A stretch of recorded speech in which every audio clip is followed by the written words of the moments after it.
tonight, two men are behind bars accused of impersonating a police officer, and these are separate cases. WRTV's Adam Shooms breaks down the court documents surrounding this public safety issue.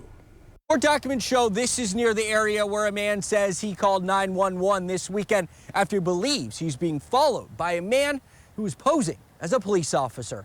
I'm very concerned because I worry about not only my safety, but my mom.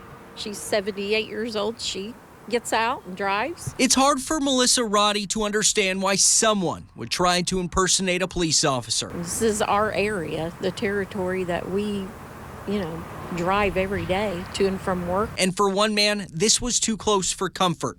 Court documents say he called police claiming he was being followed for a while by a white Chevy Avalanche truck. The man states he stopped at a red light at the intersection of Shelby and Hannah, and he claimed the truck's lights were flashing red and blue across the front windshield.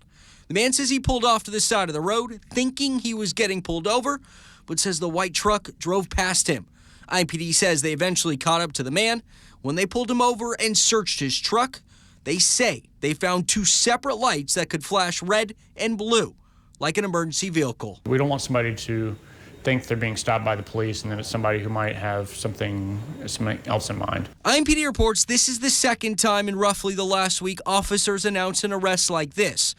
Last week, officers arrested and charged Jonathan Becker of Fishers after they claim he drove around in a falsely marked traffic control vehicle and used lights mimicking emergency lights and tried to enforce traffic laws.